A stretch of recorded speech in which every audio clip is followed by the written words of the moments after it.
Hello, Assalamu alaikum wa rahmatullahi wa barakatuhu. Hello and welcome to Islam and Community with me, your host, Amira, and I have a great show for you today. I'm very excited. I have two very special guests in the studio and another very special guest by phone as well. So this morning, I'm going to introduce you to Sally and Ruqayya, and they are from the Pyari Yaadein Dementia Support Group. Hello, Assalamu alaikum. Have you got your phone, your mic? You can speak into this one. Hello. Right, just see. Try again then. Try again. Hello. Yes, let's move it towards you a little bit. Okay. Try again. Hello. Oh, that's perfect. Okay. Ruqayya? Yeah, assalamu alaikum everyone. Islam, thank you. So nice of you to come. And I know, Ruqayya, you've been here at the centre before. And Sally, I'm guessing this is your first time here?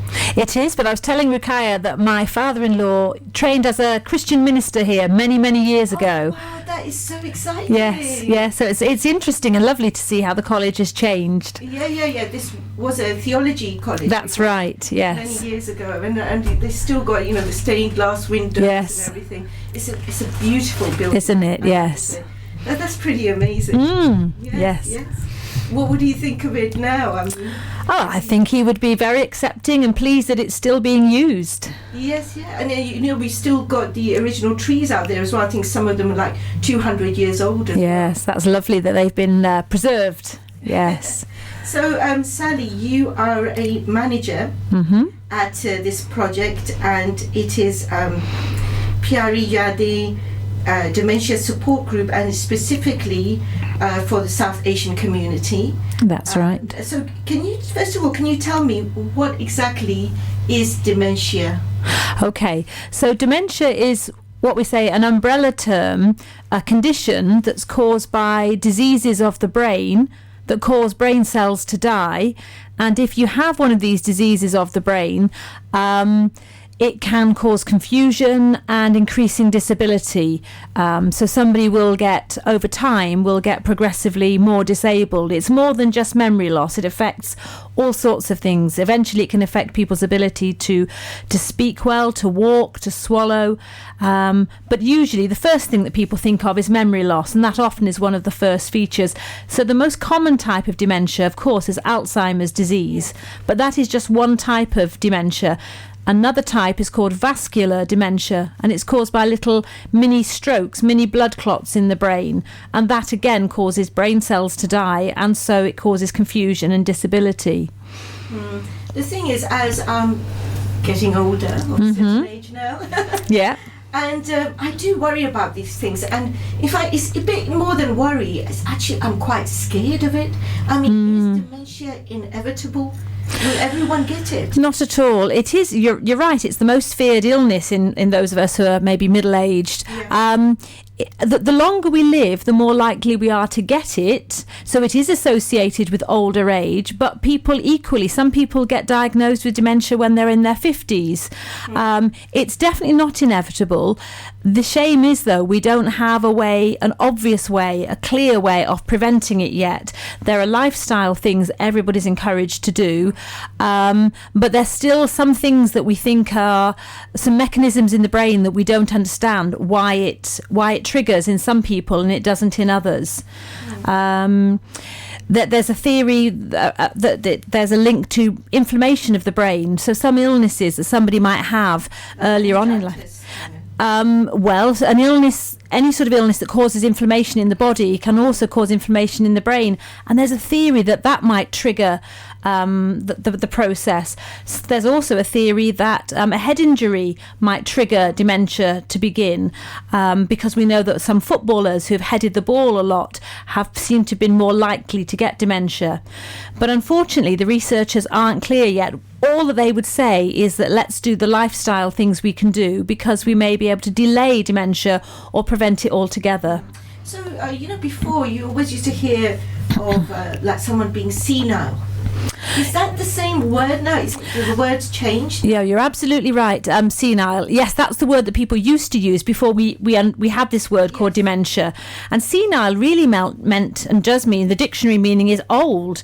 And so we always just assumed it was, oh, they're senile. But in fact, if you meet somebody who's 50 and is really disabled by their dementia, there's no way you would call it senility or senile.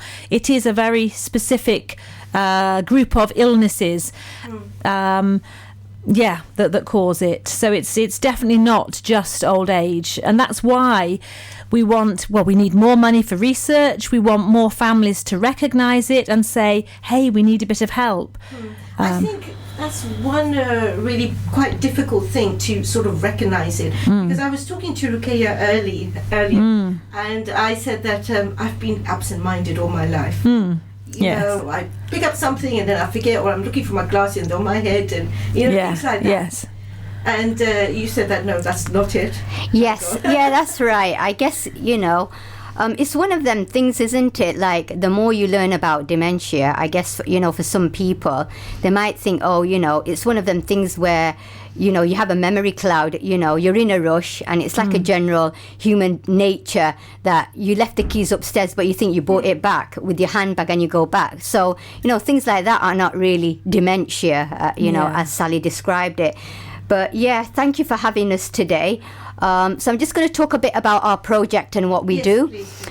So it's actually called Together Dementia Support, and our manager Sally, started this project in 2014, and the purpose of our project is to make people live well with dementia, healthier and more positively. So in order to provide that sort of support for the community in Manchester and North Trafford area, we actually have several different groups. We've got about 8 to 10 different groups. Okay. And one of them is a bespoke one, which is called Pyare Yade, which is for the South Asian community. Those who don't understand Urdu, Pyare Yade means beautiful memories. And that's what we want to sort of, give people, have beautiful memories and continue to have beautiful memories. And obviously with the South Asian community, it's changing day to day, the lifestyle and, how people live. The culture is changing. Like at one time, an elderly person would be looked after with a number of family members, but now they are left on their own.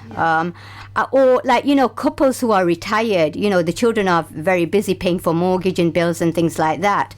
And I think we are less active, than before. We spend more time on our mobiles, on the computer and the laptop.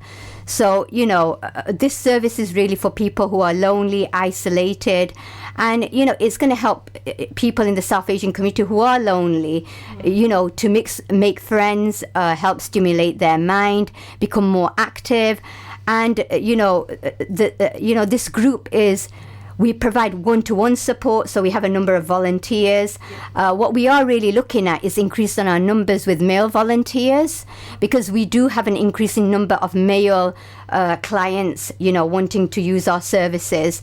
And obviously we try to cater for cultural and religious needs, whereas, female prefer female and male prefer male.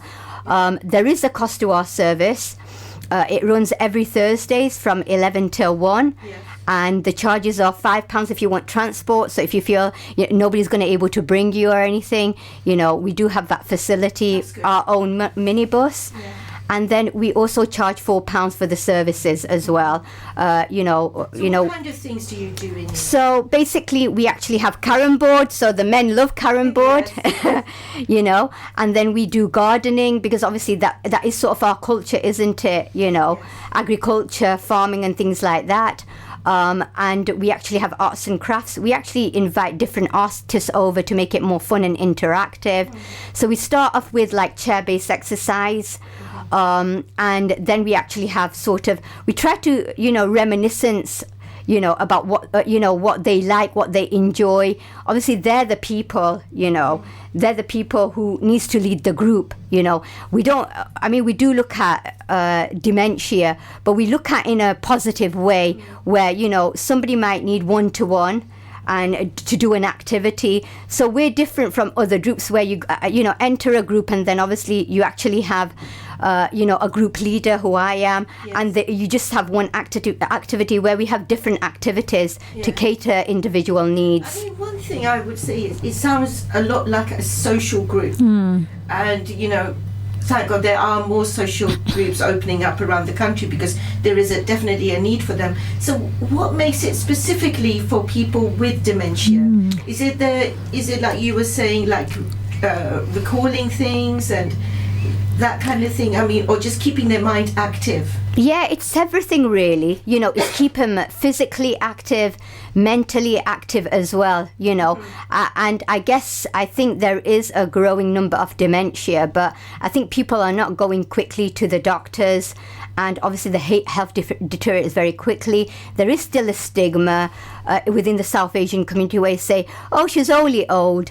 Some signs are, being repetitive, saying that they haven't been fed, that didn't have that cup of tea. The granddaughter must have come in the morning and they're actually claiming that they haven't come at all or they haven't seen them for years.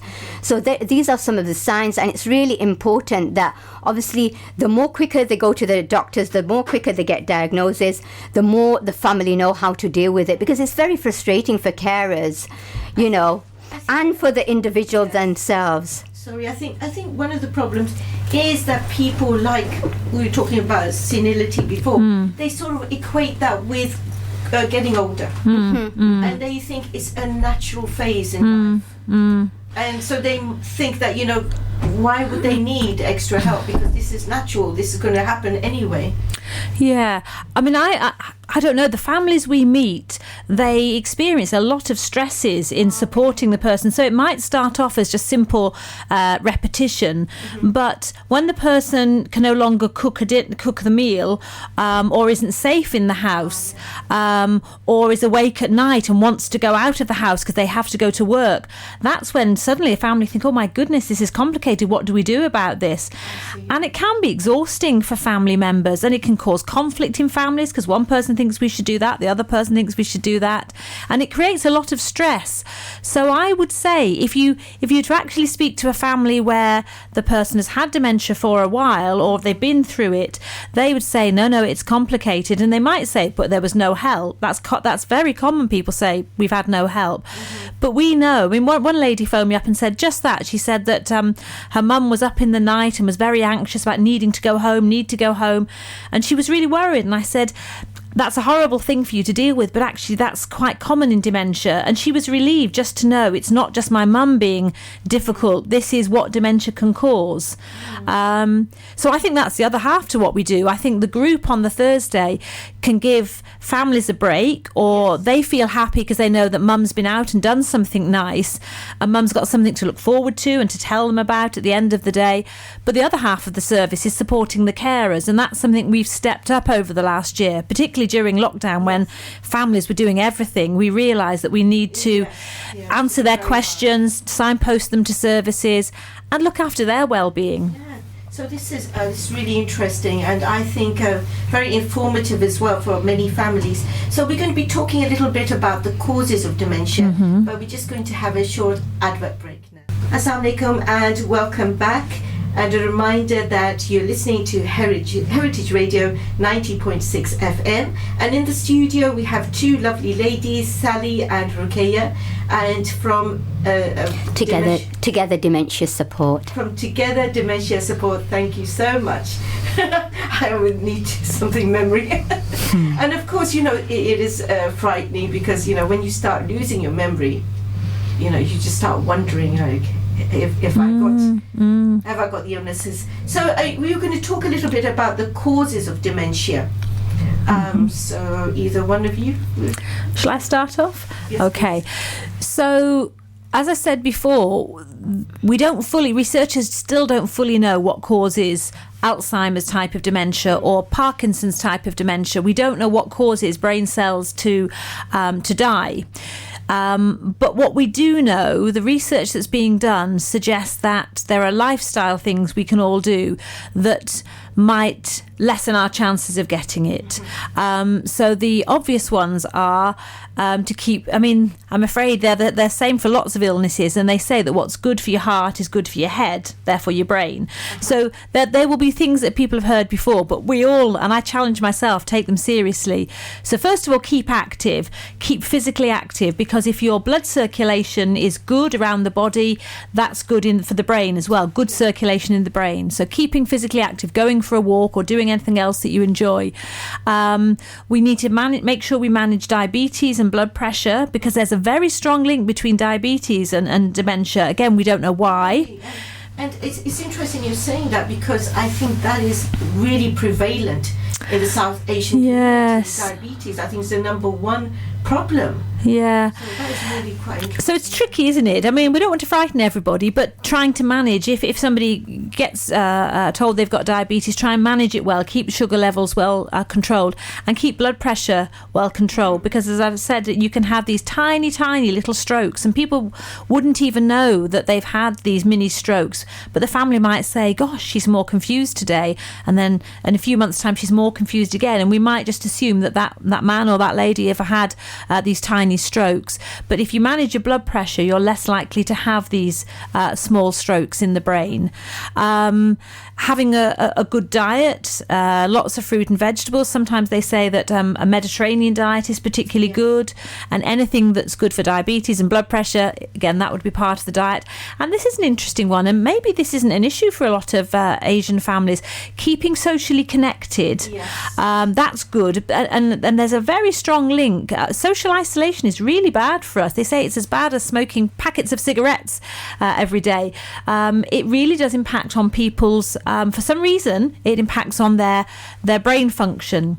So that's another thing to bear in mind. Like these 2 years of lockdown that we've had, have you seen like an increase in people getting these illnesses? Yeah, well, I mean, we're not the memory clinic, we don't diagnose people, but there's definitely, in members that we've known, there's definitely been a deterioration.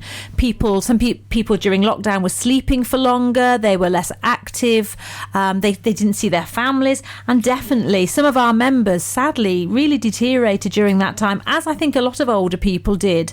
And another one, just to remind listeners, is about getting people's hearing aids. If people have got hearing loss, for some reason they say that if you've got sight loss and hearing loss and you don't have any help with that, you don't have hearing aids or any aids and adaptations, that seems to be linked to dementia as well. So maybe anything that cuts you off from the world a bit impacts on your brain.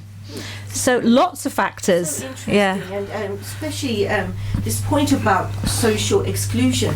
How important it is to be connected. Yes. And I think traditionally, South Asian societies, communities definitely, they had like extended families. And now we see a breakdown of the family structure as it is. So Yes, how definitely. that's affected them. Yeah, definitely. There is breakdown in, sort of family structure. I've been working with the South Asian community for over 15 years. And yes, obviously husband and wife, in order to, fill the bread and butter in the house, they both have to go to work. Yes. And therefore, it's different when you're in India, Pakistan, or any other South Asian country in the world, because the doors are open, you have visitors, you have neighbors, you have cleaners, you have some sort of social contact. Whereas over here, obviously, there is a stigma, you see. The thing which I really sort of encourage families to do is, yes, when a person has become elderly, you sort of respect them, but not in a way that you disable them. Like taking a glass of water to them, pampering them, washing their plates and things like that. I agree, yes. At the beginning when somebody comes into this country to stay, obviously, and then they end up staying here forever, only because obviously, this country is better for them, or the family are here. But, for a certain time you are a visitor. And then when it comes to permanent, they start deteriorating with their health, because, when you're elderly, you have mobility issues. You can't go out with somebody. And then obviously if they've been out in the village environment and walked, it's not like, you can just go out, leave the doors open, let anybody in this country. So, I encourage, our listeners out there that with due respect to our elders, we should encourage them to help us in the kitchen chop vegetables, ask them to make a curry, you make the best curry, and things like that. It's really important. If there is a supermarket down the road, you shouldn't encourage them and say, well, you're going to be quite slow, so I'm going to take you in the car. All these things have an impact and definitely will lead to dementia. That is so interesting you said that, because I have an elderly family member, my in-laws, and she actually said that she finds it hard to sort of stay with her sort of son or daughter kind of thing, because exactly what you're saying, they say, oh, you just sit there, and they do everything for her, and she wants to be, she wants to cook. Yeah. She wants to do something. It's almost like, what is the purpose? What's your purpose? You lose your purpose in life. Yeah, definitely. There is, there is no interaction, and it's weekends, and, like I said, the grandchildren are different now. They don't sort of sit and, spend much time as they did. They just sort of shy away. It's grandma and whatever.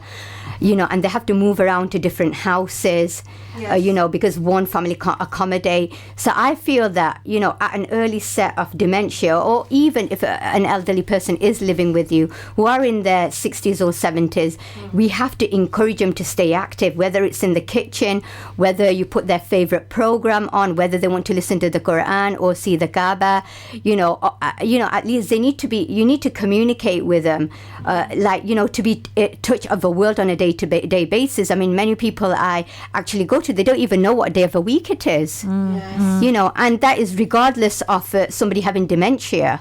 And I think a lot of family members, they would try to second guess what the elderly relative wants to do. But it's better just to ask them, just be more involved. Yeah. So, Sally, how long have you been working with people with dementia? Probably about 15 years. I worked for a couple of other charities before I set up this one. And I set this one up because I just felt from the other work that I'd done, we so need places for people to go, to get out of the house, to socialise, and have a good time. I just think our elders deserve that. And I feel really sad at how, I'm not blaming families, I'm just blaming our society, that we don't invest enough money, and we don't, as Ruqayyah said, sometimes we're ageist. We actually don't want to spend time with older people. But honestly, at our groups, we have such fun, and each individual is celebrated. We know them well, and we celebrate their birthdays, and we celebrate their talents and their abilities. And they often go home with something they've made, and they can feel really proud of themselves. And the work actually is mostly really joyful, really uplifting. Sometimes it's stressful and upsetting because of the issues that families are having. But we love the work, and volunteers love it as well. They know they've made a difference when they come to the groups. And do you involve the families as well? Sometimes we do. Sometimes in a couple of weeks' time, we're doing a trip out to one of the lovely garden, and we'll have a coach, and the families and the people with dementia can come. But sometimes, week on week, often the families, like Ruqayyah said, are working, and for them it's nice to have 3 hours when they're not worrying about their relative, and they can have a break. If there's a husband and wife, one of them can have a break at home from caring. So it's a mix. When you actually, when I actually work with our members with dementia, we sort of underestimate their talent, but the things they actually come out with is totally amazing, and I don't think that is recognized at home.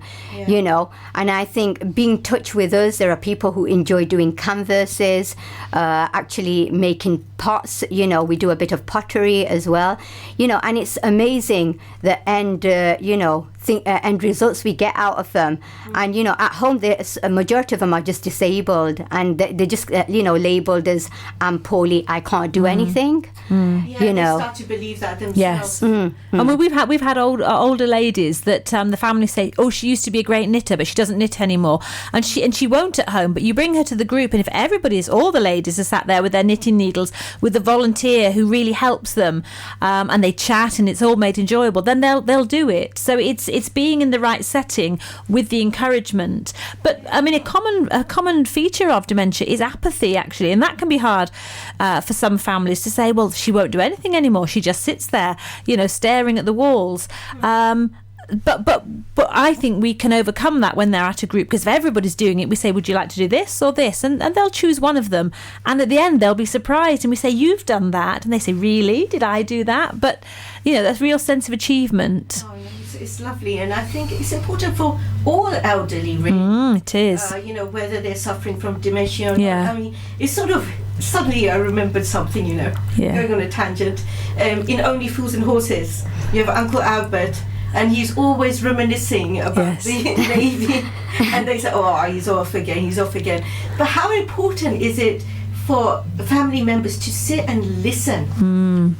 Because even though you've heard the story 10 times over, but just to acknowledge it, because it's important for them to tell the stories. Yes. And I think that's another good thing about coming out to a group, is that the people at the group maybe haven't heard those stories, and even if they did hear them last week, they're happy to hear them again. Whereas sometimes at home the families can say, oh, not that again, you've told us that story 10 times. But having fresh ears and other people makes it again. It makes a great difference. I think, when they come to the group, they even forget that they've even got dementia, because we allow them to express themselves. It's not going to a class. We don't tell people what to do. We have an auntie, and obviously sometimes she has her days where she just wants to watch everybody, and then another day she will just come out with something amazing. And some like to watch others or help others. They are all unique, and they are very valuable asset to our community, and we must not forget that. I mean, I know there's been projects where they've sort of teamed up, like elderly with the very young as well. And those kind of projects have been very useful as well, very successful. So I forgot what I was going to say. Yes. So these people in your group, do they know that they have a problem, or do they... they deny it? I would say from meeting the members, some of them do know they've got it, and some will say, oh, I can't do that anymore because I've got this problem. And some haven't got the awareness. They think they're absolutely fine. And we don't, it's not our place to say, no, you've got dementia. If they don't want to talk about it, that's fine. We just sort of accept them as they are. We do have one group, it's called the Fabulous Forgetful Friends, that is like an activist group. And they are people that want to talk about it, and they will support each other, and they'll say, well, what medication do you take? Well, I'd like some of that. And they also go out and speak to professionals. And that's important too, because some people with dementia for a while can speak, can advocate for themselves, and they want to make things better for people. It's like, we've got some very famous celebrities. What's his name now? Terry Pratchett, yes. Terry? That's it. What's his name? Terry Pratchett, the author. Yes. So I think he's got Alzheimer's as well. Yes. And so he's a good sort of like, he has been a good spokesperson. I don't know what his condition is now. Yeah. Well, I think it's really helpful when celebrities... There's an actress, Prunella Scales, and some people watched her on a programme with her husband on a canal boat and on Fawlty Towers years ago. But when people are willing to be public about it, that helps everybody. If everybody is embarrassed and ashamed and won't let anybody know the name of this illness, that's hard, because then we all feel ashamed. But if we say, I mean, our message is, yes, it can be a horrible illness, but you can also live well with it. And people can have this illness for 10, 12, 15 years. And for many of those years, they can live well. And we just need more people to be brave enough to say, either I've got it or my dad's got it. I mean, my father-in-law has got it, and I'm not ashamed of it. It's his bad luck that was the illness that he ended up with. And I think he does brilliantly. So we're sort of, when we get the opportunity, and if people will allow us, we like to share pictures and stories of people and say, look at this lovely gentleman, look what he grew in the garden for us, or look what they made, look what these aunties made at our group, because well done to them that they're brave enough to come out, meet other people, and try and do the best they can despite their difficulties. Yeah, definitely. I mean, I worked for many years with children with disabilities, and all the time I kept thinking, people pity them, but they don't realize how much they can achieve. Yeah. And I think that's what it is. We need to sort of be more open. Yeah. And also the stigma. We need to do something about the stigma, because especially in our communities, we've still got the stigma about mental health, about illnesses, because would you classify dementia as mental health? Or is it something separate? That's really debatable. Unfortunately, well, we could say unfortunately, it sits within mental health services. But why? I mean, multiple sclerosis, motor neurone disease, they're also diseases of the brain. And nobody says, nobody says that they're men. And I think the problem is just sometimes if somebody's dementia is advanced and if somebody has particular symptoms, we'd call them like psychotic symptoms, where they really are confused and they don't recognise their house, they don't recognise the people, and they get quite upset and agitated. It's that sometimes somebody needs to go into hospital, into a mental health ward, because their behaviour is a bit unpredictable. But that's not most of the people with dementia. I mean, there shouldn't be any stigma about any mental health issue, should there? Because they can be horrible illnesses, but it's nobody's fault. It's just unfortunate, in my opinion. I'm quite surprised that you mentioned earlier about Parkinson's disease. That is under the same umbrella. Yeah. Well, it can be. So people we tend to think of Parkinson's as being a movement disorder. It causes stiffness and tremor and slow movement. But when somebody's had Parkinson's for a few years, they can then develop what we call cognitive problems, thinking problems. And we can say for some of them, they've now developed a dementia as part of their illness, because brain cells are dying. And when the area of damage grows and grows, it affects memory and ability to do activities. Okay, so we're just going to go for a short advert break, and we'll be just back. Really, really interesting, and stay tuned. Assalamu alaikum and welcome back. Here in the studio we have Sally and Ruqayya, and from Dementia Support. I forget again. Together, Dementia Support. Together. Dear me. And it's like I was just saying to them, this being an eye-opener. One thing is talking about the lifestyle changes and the causes of dementia, and one prime factor is social exclusion. And I suppose this is why groups like yours are so successful. So can you tell me a little bit about how people can get in touch, and what's the process? Yep. So basically, if you're really concerned about, a loved one, a family member, or a friend, I think the first step you need to do is speak to your GP about it. And obviously, if you feel your GP is not listening, you need to challenge them. Once, obviously, your GP feels there is a concern around dementia, he will refer to a memory clinic, and obviously they would able to assess what level of dementia they have, and hopefully the memory clinic can refer to us. People can also do self-referral. So if you go online to togetherdementiasupport.org, obviously we have got a portal section saying referral, and you can fill the form in. You can also contact us at our office on 0161 226 7186, and obviously make a referral via phone, or you can also email our admin team on admin@togetherdementiasupport.org. Obviously, just before we finish, I just want to emphasize that in our community, there is a stigma about obviously sending our elderly or loved one to different places. People think, people are going to talk about us, we can't look after mom, we're going to send there. This is not a daycare. We're not a care home. This is just a social group to get your loved one out and get them active and well as best as, they can live well, happily well, positively. And obviously, we're also here to support carers. So if you have any questions or anything, we will try our best, to answer them. If you go onto our website, there's plenty of information there. Obviously, we have some events coming on. There are limited spaces, so we do have a carer social where obviously we do feel that the carers are very important to the family members, and they do a lot of support and help and care. So we have an event this week, 12th of May, at the Amani Centre from 6:30. till 8:30 if you would like to come along, but you will have to book your space on our contact number 0161 226 7186. And then we are going to actually have some carers training. So if you feel you want to find out more about how you can look after your loved one, if you don't know about dementia and your loved one has been diagnosed with this, so we've got like 5 training sessions in the evening, because we do understand people do go to work, and they will start off from 6:30 till 8. There are 5 of them, and they're going to start on the 18th of May, which is next Wednesday. And then we are also going to have a trip to the RHS Gardens in Salford on the 9th of June, if you want to join us then.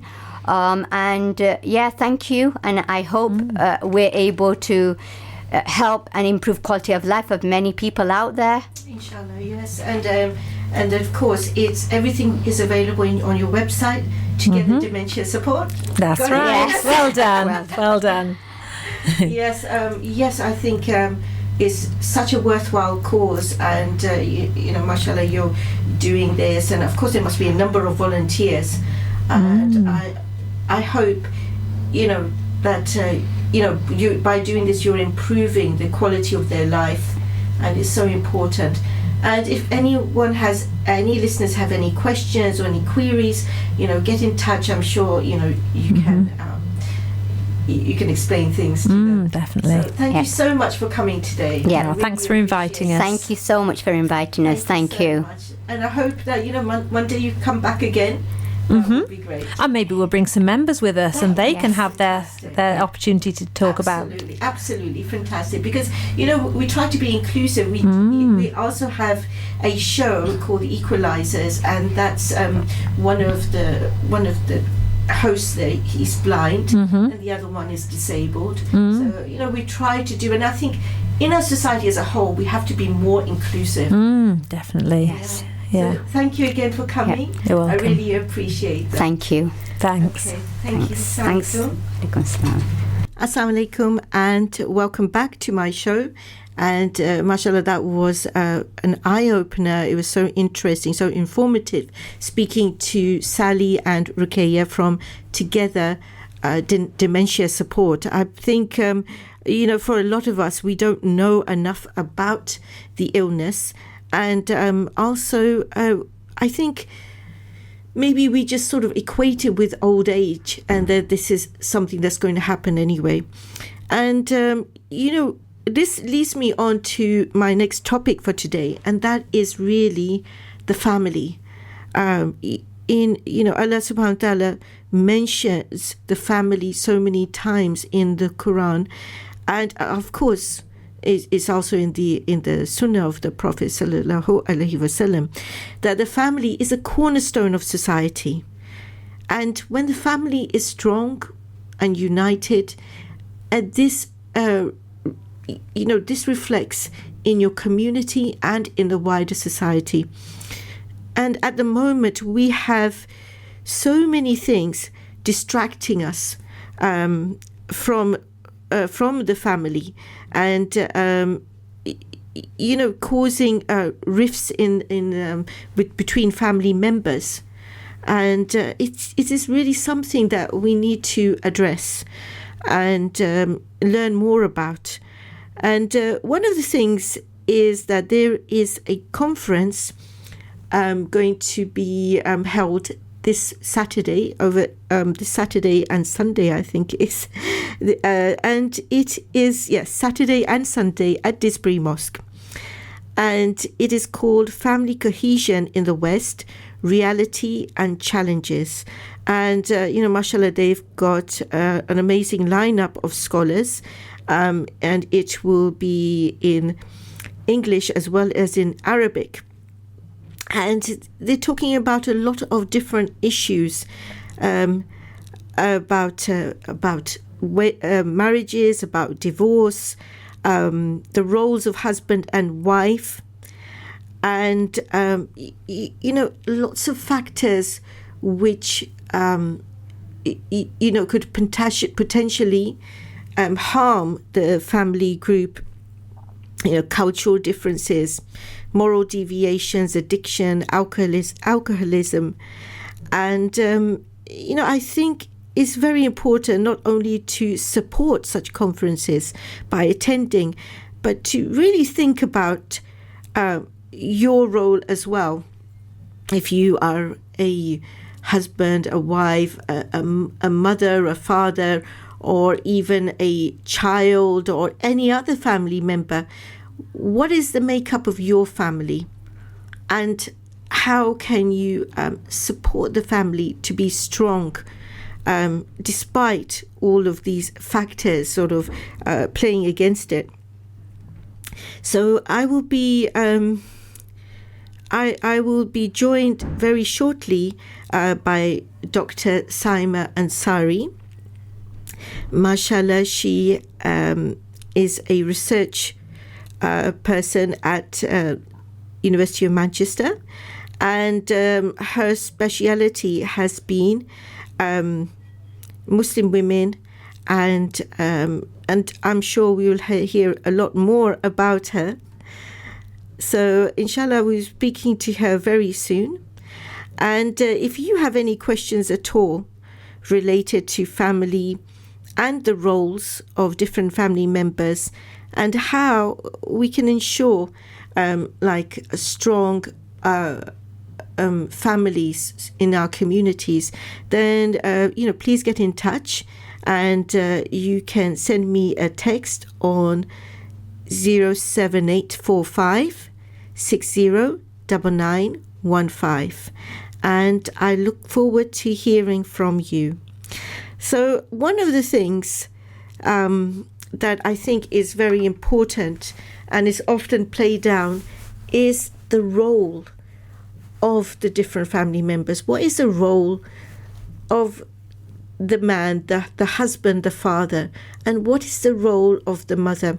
And like we were talking earlier, like I was talking earlier with Sally and Ruqayya, with the situation nowadays, it's different to make ends meet.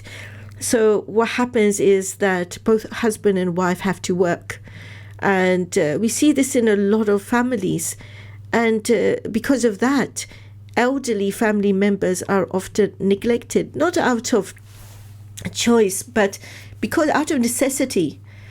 And because of that, they may suffer social exclusion. And as we heard, this could lead to problems. It may even lead to dementia. So how can we address this? Of course, we can't answer these with within an hour, or there needs to be a lot of research, and I think there needs to be an active sort of project in our communities to try to build strong families, how we can support each other. So inshallah, we will be listening to our guest very soon, just after this nasheed. Assalamu alaikum and welcome back. And inshallah, we have Dr. Saima on the line. So let me just get her here. Assalamu alaikum, Saima. Walaikum assalam. How are you? Alhamdulillah, I'm well. And thank you so much for calling in today. And so we're talking about the family cohesion, and how important it is, and the number of factors that could potentially harm it, and why we need to work hard to sort of build strong family relationships. So before we get started, can you tell me a little bit about your background, please? Yeah, so I've done my doctoral research on British Muslim women, identity, religion, and the everyday experiences. So that was looking at the experiences of, for example, Islamophobia, their own personal journeys within their own families, in their own backgrounds, and also looking at the way that they handle the religious identity in a Western society. Inshallah, we'll speak to you in depth about all of these points, because I think it's so important. It's so important to do research and find out more information about that. And, it can only help our community get stronger. So, talking of getting our community getting stronger, I already mentioned that the family is the building block, as it was, of society. And so how do you see the roles of husband and wife, mother and father within the family structure? Yeah, so there's a lot of things here. And obviously, when we describe the word Muslim, we're talking not just about one community, it's various communities that have immigrated. For example, when we say about Muslims in the UK, we have this fixed idea that to be Muslim, maybe you belong to, for example, a South Asian background or, Middle Eastern, but that's actually not the reality here. We have so many, mashallah, dynamics of different groups. And then we've got, the whole dynamics of people who've, reverted to Islam. And all of those things come into place. And when we think about, the organization of a family and what that actually means.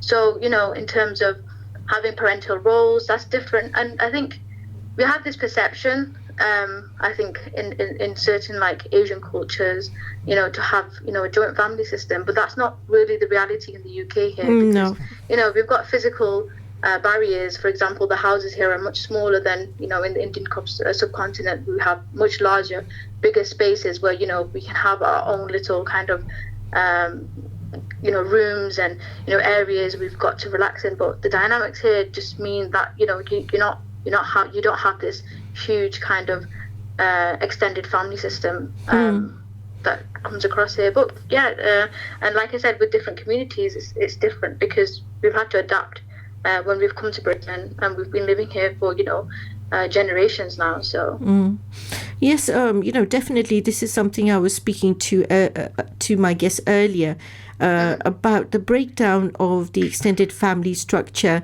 and also because of financial necessity, maybe both parents have to work, and maybe some family members will feel neglected, be it the elderly or even the young.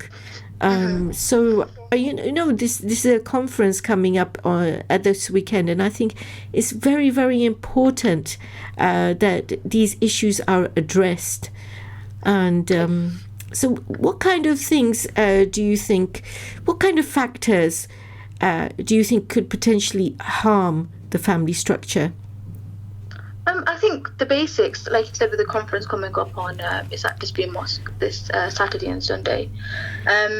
Just having an education about how to adapt and how to change, in terms of facing realities around the situation happening here. So, I mean, there's generational factors. So there's expectation from certain generations that not necessarily aren't what the younger generation, for example, the older generation, have certain ideas that they've lived with and they've adapted to, but the younger generation is facing different challenges. So just learning those kind of difficulties and understanding expectations and managing those expectations from both generations. And I think that's the crux of basically the argument, is about being understanding and compassionate towards each other's experiences. And learning from those experiences.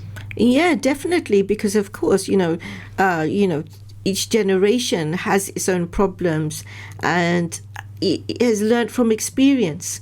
And I think it's important to try and understand. I mean, the elderly tend to say, oh, kids of today kind of thing, but the kids of today are facing incredible issues, and in some ways it was easier back then. So I think it's a lot to do with communication. What do you think? Yeah, I think, like you said, it's just about understanding those kind of experiences where it's not just the challenges, for example, that the youth are facing. Actually, it's quite difficult. Having spoken to some people who are from the older generation, they're finding it very difficult to, for example, understand, the change, the rapid and incredible change in technology, the way things are adapting constantly. I mean, they have a very big learning curve for them too. So it's just there's a lot of dynamics, and I think there needs to be like a talk within families where they give, you know, a chance for everyone to speak about their experiences, whether that just be generational. It could be, you know, an experience that's shared, for example, about being a Muslim and living in the UK, and that how that, you know, impacts, I don't know, maybe their experiences daily. Maybe there's issues around some challenges they face at work and being able to talk to your parents about it, or, you know, vice versa. I mean, the thing is, society as a whole is becoming more socially exclusive, if that's so exclusive. I don't know what the right word is. There's more social exclusion now, you know, not only through lockdown, but, you know, we see people sort of glued to their screens, be it their laptop or phones and everything, and there's less interaction between family members, and of course less communication, and less time spent in each other's company. And you know, I think maybe we should try and facilitate sort of intergenerational like communication and spending time together. Yeah, and I think the thing is with these kind of experiences, it's easy to say, you know, we'll all sit down at lunch and then, or dinner, whatever it is, and we can just spend this time together. But in reality, when you know, address that situation, there's deeper underlayers, you know, it's whatever Yes. the family is used to. So if you're bringing up your child to be constantly in their phone when they're at dinner every single day, and you don't have a rule where, for example, you know, you have no mobile use while everyone's sitting at dinner, for example, and then you try and do that just for one day, it's not going to work, because you've not really kind of, you know, brought them up with that kind of mentality where family time is just, you know, family time. That means away from your phone, away from everything else. So yeah, maybe including practices, but do them regularly. Like, you know, we have, alhamdulillah, we have salah, and we have to pray this regularly. And it's like an ingrown habit, and I think that's one of the things we need to look towards when we're looking at family dynamics. Having an ingrained habit where every single day you're practicing something to be part of the family. I think that's a great idea. And like you said, that, you know, we can start slowly, but be consistent. And for instance, like no phones at meal times. It doesn't always work. It sounds simple, but I think, you know, implementing that all of a sudden is Yes. you know, is a change. But if you start something slowly, I feel you can grow on it. And I think the term earlier you were talking about, you know, in sociology we have a term called individualization, which is basically, you know, becoming an individualized society where everyone is concerned about what's happening with them, how they're feeling, what they're doing. It's everything about me. And it's quite hard when we think about it as a society, because we're not living as a society, we're living as individuals. That's so true. And you know, it's so much at odds with the Islamic ideal, where it's supposed to be, instead of me, it's supposed to be we. You know, it's a collective responsibilities, you know, sharing our resources is so different. And so do you think that's a conflict for our Muslim community here? You know, there's a conflict of, you know, ideals, I suppose. Yeah, I think there is a bit of a conflict going on, because, you know, our society where we're living at the moment is teaching us that we should be individualistic. We shouldn't think collectively. We shouldn't, you know, maybe have organizational kind of thinking where, you know, your life isn't just about yourself, it's about everyone around you.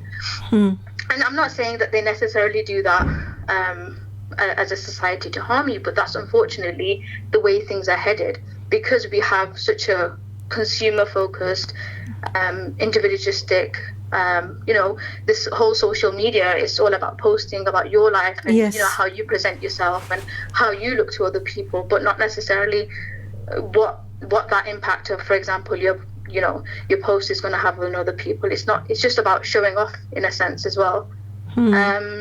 So yeah, I think, you know, it's very hard to face all those challenges all at once, but I feel if you target and, you know, have simple steps. So for example, even, you know, this is just an idea in my head of having like spaces where you meet up regularly at the mosque, and inshallah, like, I'm hoping to work on this, where you have spaces where you can come in, have tea, talk to people, and, you know, just have those kind of chats and conversations in such a lovely environment where you get to know other people, and you're in this closed kind of barrier where you only talk to people from your community or maybe your family and your friend group. But actually, when you look at other people's lives, you have so much to learn because everyone has different experiences, and those experiences can be valuable. And we do have a lot in common as well. Yes. And unfortunately, that does happen. And I've seen it in masjids, even during Ramadan, even during iftar. There are different groups sitting together. And unfortunately, that does happen. But, maybe there is a little bit of a hesitation between different sort of between different nationalities. But I think what you're mentioning, I think, is very good. We need to use the masjid spaces to bring sort of communities together. And then we can discuss our problems and, inshallah, we can work together. And also we can show the wider society the alternative ideal. It doesn't have to be individualistic. So, I think that's a great idea. And I know that, mashallah, Dr. Saima, you are very actively involved in a masjid in Didsbury Mosque, especially with a number of different projects. So would you like to mention some of the projects that you've been involved with? Yeah, so currently I'm just trying to organize, we've had one sisters event, alhamdulillah, and that went really well. I mean, it went beyond our expectations.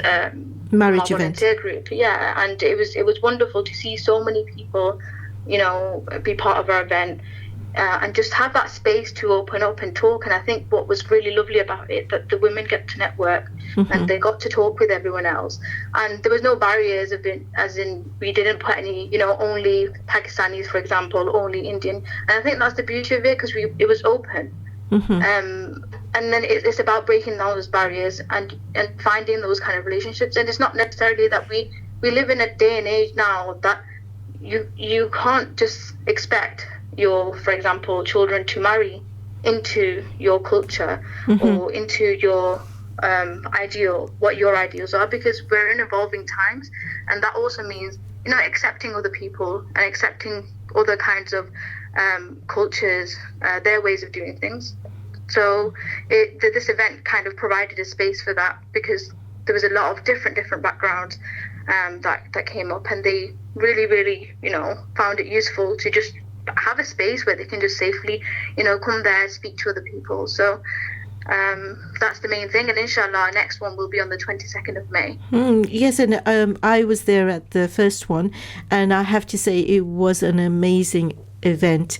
And we had some incredible feedback, a lot of positive feedback. The women felt relaxed. It was a relaxed atmosphere, and also they could relate to other women. And maybe they found out that, the problems or issues that they're facing, they're not restricted just to themselves. A lot of people are facing these issues, and together, maybe we can work these out. So what you're mentioning is the Sisters Only marriage event, which will be taking place on the 22nd of May. Is that right? Yes. Yeah. Yes, and that will be at Didsbury Mosque as well. So I'm looking forward to that as well. And that's the funny thing is, when I think when it was first suggested, there was a lot of raised eyebrows saying, "Oh, sisters only event. How is that going to work?" Yeah. I mean, the first thing we did was actually have a marriage consultation where we just asked, it was open to everybody from the public, and it was like a kind of meeting for us to get a gauge of what's going to work, what people actually want, what's missing in the community. And alhamdulillah, from that we gathered this idea, and we ran with it, and alhamdulillah, it's turned out so well that we've had to organize a second one, and people really look forward to just being on our mailing list and keeping informed about when that next one's going to be. And inshallah, I hope this challenges and solves some of the issues, especially around marriages, for the community. Yes, of course, and it's such an important heavy issue in our community. and whatever we can do to help each other, definitely. Yeah. And so, I just want to go back to when you asked earlier about a husband and wife relationship. This Yes. is in relation to the event that you're asking. yes. And I think, there's always that space where we want to understand what we're looking for in a partner. And, those kind of talks kind of happen a lot more. And maybe they're a little bit preachy at times. And we feel like, we've heard it all before. But actually, I feel what's missing from the community and what's missing from the space is how to deal with emotional, relationship after the marriage, and how Yes. to handle everyday, for example, like small little tasks after marriage. I feel like there's those core life skills that are missing because our youth somehow don't know how to cope with all of these issues after marriage. I mean, it's all well and good getting to that point, but beyond that, what sort of help is there out there? And also, it's not only the relationship between the couple themselves, but between the families as well. And a girl, she's going to have a new family, and how she gets on with her in-laws, and indeed how they get on with her as well. There's a lot of learning to do, and a lot of compromise, I suppose. Yeah, and I think the word compromise gets used as well, and we don't actually know what that means. It's just thrown out there like, after marriage, you have to compromise. I guess from my experience, when, I've talked to people, that word gets used a lot more for women than it does for men. Absolutely, it does. But I think it's a compromise for both, because you're both, like you said, joining, new families, new different ways of doing things. You're brought up one way. You might, wash dishes one way. Your husband might wash another.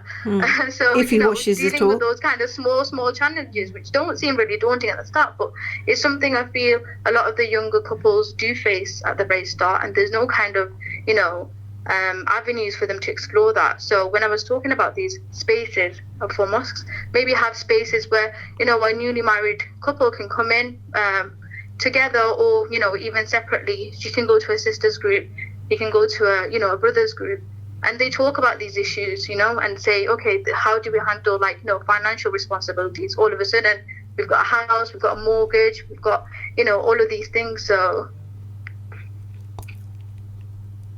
yeah, I think it's very important, and I know that there are sort of groups which are actively doing these kind of things. I think there is an event coming up shortly, which is a pre-marriage sort of seminar kind of thing. I haven't got the details in front of me, but I think that's very important, because it's not happily ever after. That's just a myth, and there's so many things that you have to deal with. And the other thing that's important is that these little petty things, they can really undermine a couple's relationship, and they can cause it to deteriorate. So we need to know how to deal with these things. Yes, absolutely. And I think the underlying issues as well, it goes back to what our religion teaches is about kindness and compassion. So sometimes overlooking the other person's mistakes, yes, understanding everyone has shortfalls, including yourselves, and really reflecting on that, whether that comes through speaking with your spouse or speaking with the other members of the family. And this is all something that I think would be great if it was provided, because you have these talks, but workshops where you can implement and understand or maybe practice this would be really, really helpful, because it's one thing listening to someone preaching at you, yes, and then there's another implementing it, understanding, okay, exactly how do I apply this in my situation. So how to sort of channel I suppose anger, so you don't harm other person, how to dissipate anger, how to sort of other issues. It could be issues to do with being selfish issues, maybe, or finance, of course, is a big one, and and privacy, maybe. So there are lots and all of this links back to mental health as well, and especially when we've look at the society that we're in. If you're living in your own bubble, if you're facing your everyday issues by yourself and you feel this is just how life should be, but you're not looking outside that bubble, your mental health, of course, will deteriorate over time because you're only focused ever on yourself and nothing else going on. So your problems will probably seem a lot bigger than they actually are. And it's, how to break out that circle. Yes. How to look outside of the box, to zoom out and have that clarity and focus and understand where you're heading and where others are heading in their life. Yeah, no, and I agree. Like you're saying, like if we've got a safe space, we can talk about these without sort of blaming other people. And it's almost like counselling, maybe, but not like a group therapy counselling. Group therapy, exactly. You've got that right. So thank you so much for speaking to us today, Dr. Saima, and inshallah we will be speaking to you more at a later date because you've done some amazing research, and I know you have a lot to share. About not only women's roles in community and gender issues and family structure. So inshallah, and marriage, of course. Inshallah, we will speak to you more. Thank you so much for coming on the radio today. Jazakallah khair. Thank you for having me. Thank you. Assalamu alaikum.